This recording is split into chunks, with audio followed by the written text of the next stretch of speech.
ನಮಸ್ಕಾರ. ನಾನು ನಿಮ್ಮೆಲ್ಲರ ಶೀಲಾ.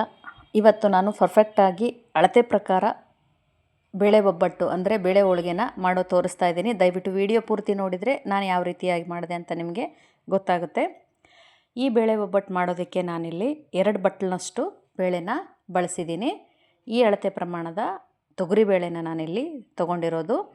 ಈ 2 ಬಟ್ಟಲನಷ್ಟು ತೊಗರಿಬೇಳೆನ ಒಂದು ದೊಡ್ಡ ಬೌಲಿಗೆ ಹಾಕಿ ಇದನ್ನು ಚೆನ್ನಾಗಿ ತೊಳೆದು 10 ನಿಮಿಷಗಳ ಕಾಲ ಇದನ್ನು ನೆನೆಯೋದಕ್ಕೆ ಬಿಟ್ಟಿದ್ದೀನಿ.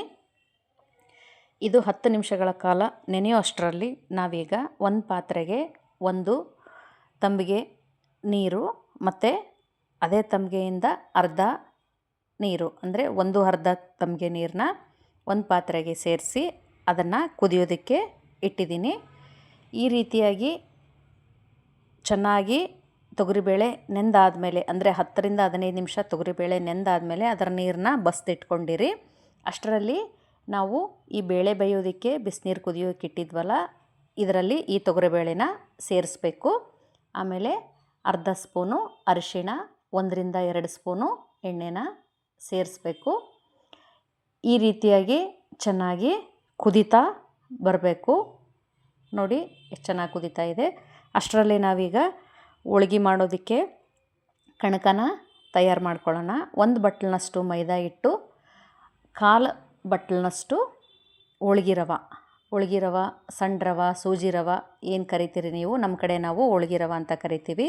ಈ 2 ಪ್ರಮಾಣನ ಚೆನ್ನಾಗಿ ಕೈಯಿಂದ ಮಿಶ್ರಣ ಮಾಡಿಕೊಂಡು ಇದಕ್ಕೆ 2ರಿಂದ 3 ಸ್ಪೂನ್ ಎಣ್ಣೆ ಸೇರಿಸಿ ಮತ್ತು ಇನ್ನೊಮ್ಮೆ ಇದನ್ನು ಕೈಯಿಂದ ಕಲಿಸ್ಕೋಬೇಕು. ಎಣ್ಣೆ, ಮೈದಾ ಹಿಟ್ಟು ಮತ್ತು ಹೋಳ್ಗೆ ರವೆ ಚೆನ್ನಾಗಿ ಕೈಯಿಂದ ಕಲಿಸ್ತಾ ಬರಬೇಕು.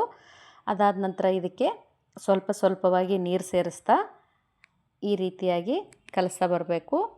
ಮೈದಾ ಹಿಟ್ಟು ಮತ್ತು ಹೋಳ್ಗೆ ರವೆ ಚೆನ್ನಾಗಿ ಬ್ಲೈಂಡ್ ಆಗಬೇಕು. ಎಣ್ಣೆ, ನೀರು ಚೆನ್ನಾಗಿ ಎಲ್ಲವೂ ಹೊಂದ್ಕೋಬೇಕು. ಈ ಕಣಕ ಎಷ್ಟು ಚೆನ್ನಾಗಿ ನಾವು ನಾದ್ಕೊತೀವೋ ಅಷ್ಟು ಚೆನ್ನಾಗಿ ಮೆದುವಾಗಿ ಹೋಳ್ಗೆ ಬರುತ್ತವೆ. ನೋಡಿ ಈ ರೀತಿಯಾಗಿ ಕಲಿಸ್ತಾ ಬರಬೇಕು. ಮುಂಚೆ ಎಲ್ಲ ಆಗಿನ ಕಾಲದಲ್ಲಿ ಈ ಕಣಕ ಕಲಿಸುವಾಗ ಒರಳಲ್ಲಿ ಕುಟ್ತಾ ಇದ್ರಂತೆ. ಅಂದರೆ ಸಾಣೆಕಲ್ಲು ತಗೊಂಡು ಒರಳಲ್ಲಿ ಚೆನ್ನಾಗಿ ಹಿಟ್ಟನ್ನ ಕುಟ್ತಾ ಇದ್ರಂತೆ. ಈಗ ನಾವು ಯಾರೂ ಇದನ್ನು ಮಾಡೋದಿಲ್ಲ. ಅದರ ಬದಲಾಗಿ ಇದನ್ನು ಸ್ವಲ್ಪ ಮೇಲಿಂದ ಹಿಂಗೆ ಎತ್ತಿ ಅಂದರೆ ಕೈಯಿಂದ ದುಂಡು ಮಾಡಿಕೊಂಡು ಈ ರೀತಿ ಎತ್ತಿ ನಾವು ಹಾಕೋದ್ರಿಂದ ಅದು ಚೆನ್ನಾಗಿ ಮಿಶ್ರಣ ಆಗುತ್ತೆ. ಹೋಳ್ಗೆ ರವೆ, ಮೈದಾ ಹಿಟ್ಟು ಚೆನ್ನಾಗಿ ಮೆದುವಾಗುತ್ತೆ. ಈ ಟಿಪ್ಸ್ ನಿಮಗೆ ಯೂಸ್ ಆಗ್ಬೋದು. ನೀವು ನೆಕ್ಸ್ಟು ಒಬ್ಬಟ್ಟು ಮಾಡುವಾಗ ಅಥವಾ ಹೋಳ್ಗೆ ಮಾಡುವಾಗ, ಕಣಕ ಕಲಿಸುವಾಗ ಈ ಟಿಪ್ಸ್ನ ಯೂಸ್ ಮಾಡ್ಕೊಳ್ಳಿ. ನೋಡಿ ಎಷ್ಟು ಮೆದುವಾಗುತ್ತೆ ಅಂತ.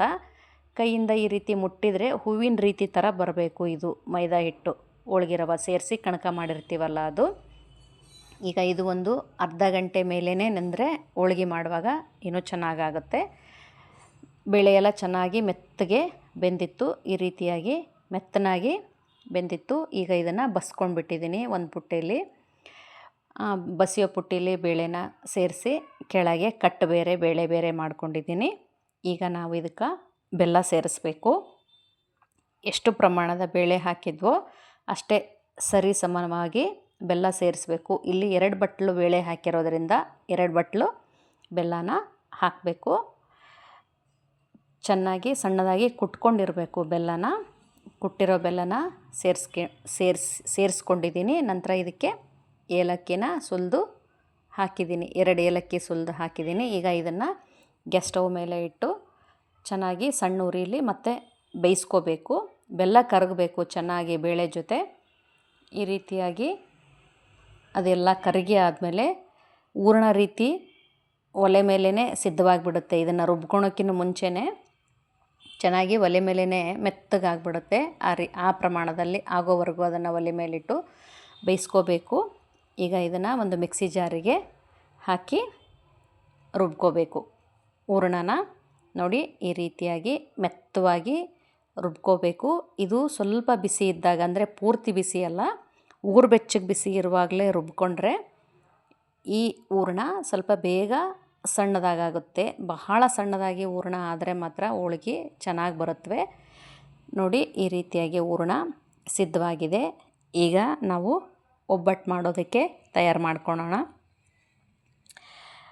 ನಾವು ಒಬ್ಬಟ್ಟು ಮಾಡೋಕ್ಕೆ ಅಂದರೆ ಬೇಳೆ ಹೋಳ್ಗೆ ಮಾಡೋದಕ್ಕೆ ಈ ರೀತಿಯಾಗಿರ್ತಕ್ಕಂತಹ ಹೋಳ್ಗೆ ಎಲೆ ಅಂತೀವಿ ನಾವು ಇದನ್ನು ಬಳಸ್ತೀವಿ. ಇದ್ರ ಮೇಲೆ ಒಂದು ಸ್ವಲ್ಪ ಎಣ್ಣೆ ಹಾಕಿ ನಾನು ಕೈಯಲ್ಲಿ ಕಣಕನ ಇಟ್ಟು ಅದರಲ್ಲಿ ನನ್ನ ಕೈಯಿಂದ ಒಂದು ಹಿಡಿಯುವಷ್ಟು ಹೂರಣನ ಮಾಡಿ ಉಂಡೆ ಮಾಡಿ ಇದರಲ್ಲಿ ಇಟ್ಟು ಈ ರೀತಿಯಾಗಿ ತುಂಬ್ತಾ ಬರ್ತೀನಿ. ನೋಡಿ, ನಿಮಗೆ ಯಾವ ರೀತಿ ಅನುಕೂಲ ಆಗುತ್ತೋ ಆ ರೀತಿ ಒಬ್ಬೊಬ್ಬರು ಹೋಳ್ಗೆ ಎಲೆ ಮೇಲೆ ಮೈದಾ ಹಿಟ್ಟು ಹರಡಿ ಅದರ ಮೇಲೆ ಹೂರಣ ಇಟ್ಟು ತುಂಬ್ತಾರೆ. ನಾನು ಕೈಯಲ್ಲಿ ಅಂಗೈಯಲ್ಲೇ ಮೈದಾ ಹಿಟ್ಟು ಇಟ್ಕೊಂಡು ಹೂರಣ ತುಂಬಿ ಆಮೇಲೆ ಹೋಳ್ಗೆ ಎಲೆ ಮೇಲೆ ಇದನ್ನಿಟ್ಟು ಮುಂಚೆಗೆ ಅಂಗೈಯಿಂದ ಚೆನ್ನಾಗಿ ತಟ್ತಾ ಬರ್ತೀನಿ. ಆಮೇಲೆ ಎಲ್ಲ ತುಡಿಗೆ ಸ್ವಲ್ಪ ಎಣ್ಣೆ ಹಚ್ಚಿ ಉದ್ದುತ್ತಾ ಹೋಗ್ತೀನಿ. ಈಗೆಲ್ಲ ಪ್ಲಾಸ್ಟಿಕ್ ಹಾಳೆ, ಕೆಳಗೊಂದು ಪ್ಲಾಸ್ಟಿಕ್ ಹಾಳೆ, ಅದರ ಮಧ್ಯದಲ್ಲಿ ಹೋಳಿಗೆ ಕಣಕ ತುಂಬಿರೋ ಉಳ್ಳಿ ಇಟ್ಕೊಂಡು ಮೇಲೊಂದು ಪ್ಲಾಸ್ಟಿಕ್ ಹಾಳೆ ಹಾಕಿ ಬೆರಳಿಂದನೇ ತಿಕ್ಕಿ ಬಿಡ್ತಾರೆ. ಈ ರೀತಿಯಾಗಿ ಫಾಸ್ಟಾಗಿ ಹೋಳಿಗೆ ಕೂಡ ಮಾಡ್ತಾರೆ. ನಾನು ಯಾವಾಗಲೂ ಈ ರೀತಿ ಮಾಡ್ತೀನಿ. ನೆಕ್ಸ್ಟ್ ಒಂದು ತವಾ ಕಾಯೋದಕ್ಕಿಟ್ಟು ಅದಕ್ಕೆ ಸ್ವಲ್ಪ ಎಣ್ಣೆ ಎಲ್ಲ ಹಚ್ಚಿ ಈ ಹೋಳ್ಗಿನ ಅದರ ಮೇಲೆ ಹಾಕಿದರೆ ಈಗ ಬಿಸಿ ಬಿಸಿಯಾಗಿರ್ತಕ್ಕಂತಹ ಹೋಳ್ಗೆ ಸಿದ್ಧವಾಗುತ್ತೆ. ಆಲ್ಮೋಸ್ಟ್ ಇದು ಮಾವಿನ ಹಣ್ಣು ಸೀಸನ್ ಆಗಿರೋದ್ರಿಂದ ಮಾವಿನ ಹಣ್ಣಿನ ಶಿಕರಣಿ ಹೋಳ್ಗೆ ಜಾಸ್ತಿ ಈ ಸೀಸನಲ್ಲಿ ಮಾಡ್ತಾರೆ. ಹಾಗಾಗಿ ನಾನು ಈ ಬೇಳೆ ಹೋಳ್ಗೆ ಒಬ್ಬಟ್ಟು ಮಾಡೋ ವಿಡಿಯೋನ ನಿಮಗೆ ತೋರಿಸಿದ್ದೀನಿ. ನೋಡಿ ಎಷ್ಟು ಚೆನ್ನಾಗಿ ಉಬ್ಬಿ ಬರ್ತಾ ಇದೆ ಹೋಳ್ಗೆ ಅಂತ. ಈಗ ಮೇಲ್ಗಡೆ ಒಂದು ಸ್ವಲ್ಪ ಎಣ್ಣೆ ಹಾಕ್ಕೊಂಡು ಅಥವಾ ತುಪ್ಪ ಹಾಕ್ಕೊಂಡು ಬೇಯಿಸ್ಕೊಂಡ್ರೆ ಹೋಳ್ಗೆ ರೆಡಿ. ಆ ಹೋಳ್ಗೆ ಬೇಯೋ ಅಷ್ಟರಲ್ಲಿ ನಾನು ಇನ್ನೊಂದು ಹೋಳ್ಗೆನೂ ಕೂಡ ತಟ್ಕೊಂಡಿದ್ದೆ. ಈ ಹೋಳ್ಗೆನೂ ಕೂಡ ಬೇಯ್ತಾ ಬಂತು. ಈಗ ಹೋಳ್ಗೆ ಸಿದ್ಧವಾಗಿದೆ. ಈ ರೆಸಿಪಿ ಎಲ್ಲ ನಿಮಗೆ ಇಷ್ಟವಾಗಿದ್ದರೆ ನೀವು ದಯವಿಟ್ಟು ನನ್ನ ಯೂಟ್ಯೂಬ್ ಚಾನಲ್ನ ಸಬ್ಸ್ಕ್ರೈಬ್ ಆಗಿ ಅಂತ ಕೇಳ್ಕೊಳ್ತೀನಿ. ಹಾಗೆ ಲೈಕ್ ಮಾಡಿ ನಿಮ್ಮ ಕುಟುಂಬದವರಿಗೂ ಫ್ಯಾಮಿಲಿಯವರಿಗೂ ಶೇರ್ ಮಾಡಿ ಅಂತಲೂ ಕೇಳ್ಕೊಳ್ತೀನಿ. ಮಾವಿನ ಹಣ್ಣಿನ ಶಿಕರಣಿ, ಹೋಳ್ಗೆ ಮತ್ತು ಕೋಸಂಬರಿ ಈ ರೀತಿಯಾಗಿದೆ ಇವತ್ತಿನ ನನ್ನ ವಿಡಿಯೋ. ಧನ್ಯವಾದ. ಮುಂದಿನ ವಿಡಿಯೋದಲ್ಲಿ ಸಿಗ್ತೀನಿ.